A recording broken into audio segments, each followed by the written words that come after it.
जी नमस्कार।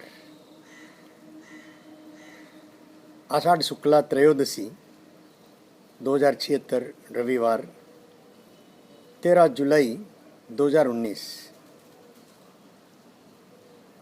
मैं जब बाग से जुड़े संस्मरण कह रहा हूँ, मंगल बाग से, तो ये परिवार के संस्मरण है।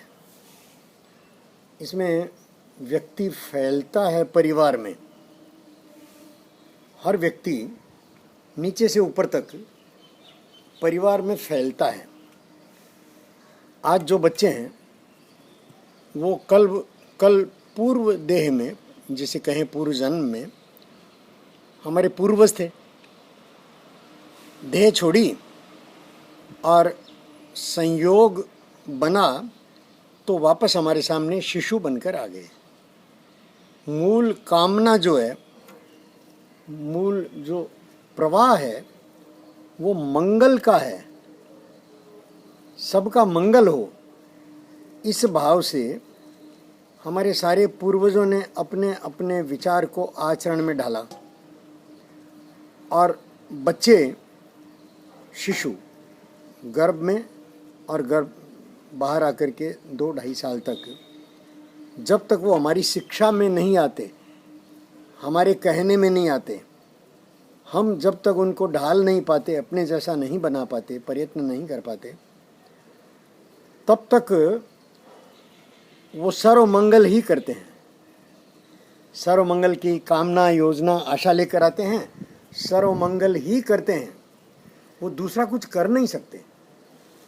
जैसे कोई भी अभिभावक अपने शिशुओं के, अपने बच्चों के लिए, अपने परिवार के लिए अमंगल सोच भी नहीं सकता, तो वैसे ही बच्चे भी झूठ, फरेब, अमंगल, दिखावा, आडंबर नहीं जानते। इसलिए तो उनको मासूम कहते हैं, इसलिए उनको भगवान के समान कहते हैं।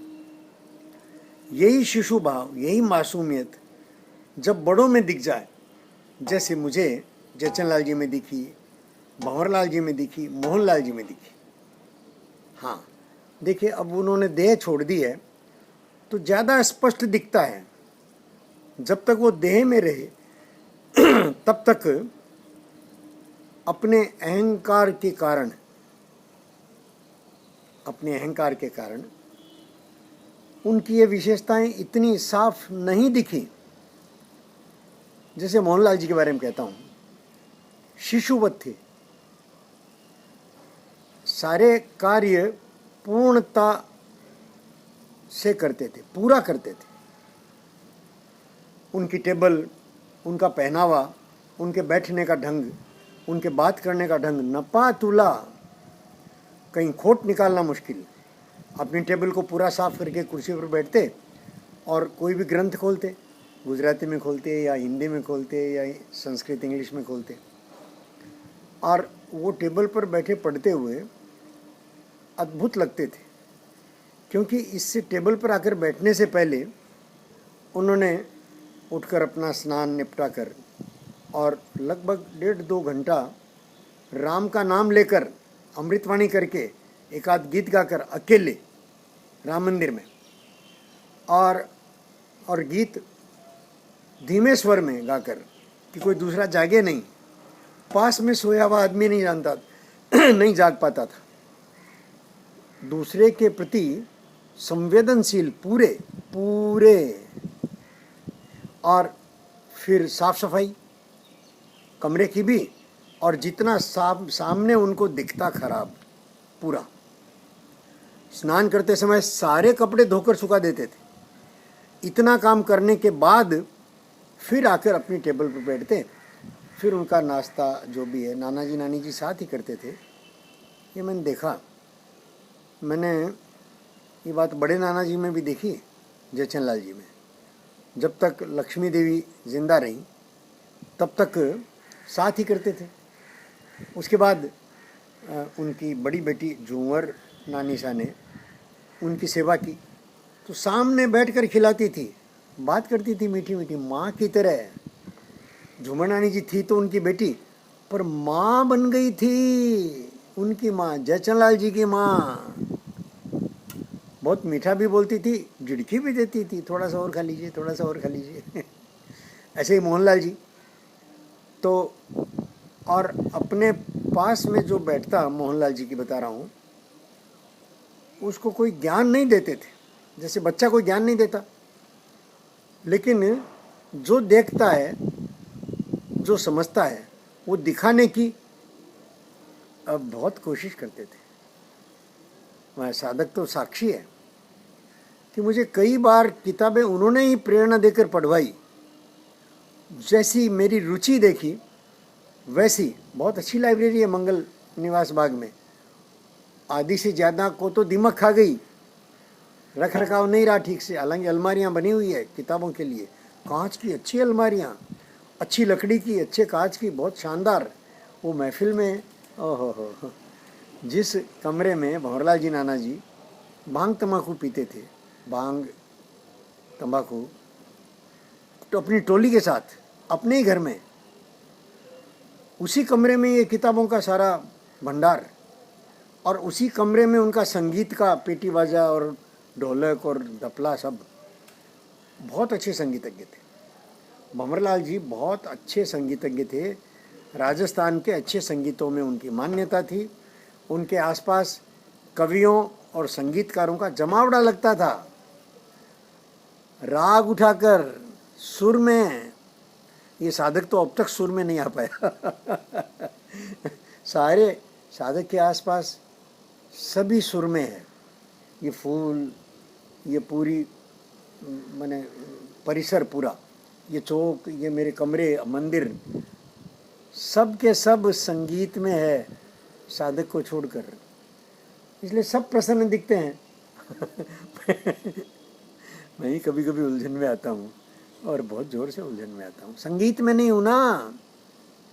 मोहनलाल जी पूरे संगीत में थे, गाते थे, ओह अद्भुत, बाजा बजाते थे, कभी कोई अहंकार नहीं किया, कितने कितने काम करते थे, कोई अहंकार दिखाई नहीं उनके।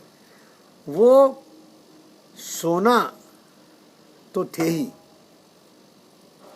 पारस थे, अपने संपर्क में आए हर व्यक्ति में संगीत भर देते थे। उनके बच्चों में संगीत दिखता है, चैनजी में दिखता है, धनजी में दिखता है।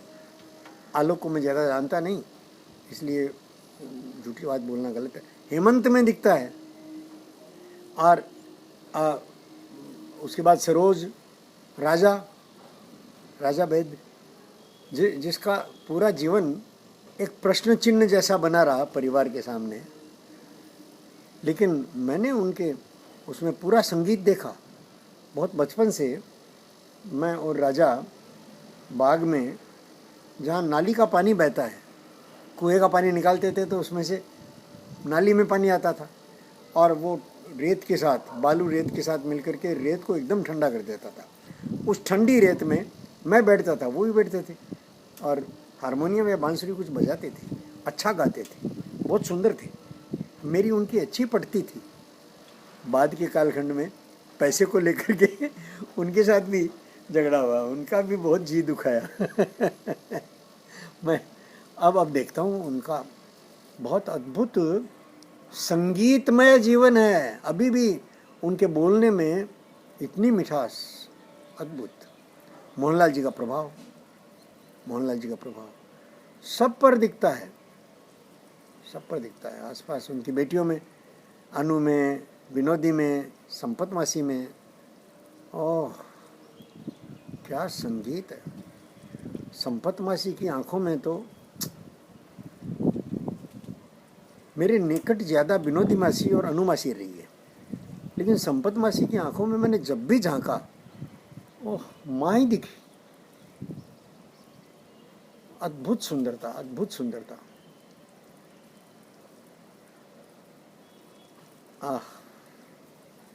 मोहनलाल जी का सारा उनकी संतानों ने बांट लिया। तो ये सारा बच्चों से लेकर बूढ़ों तक ये जो विवरण है, संस्मरण है, वो हमें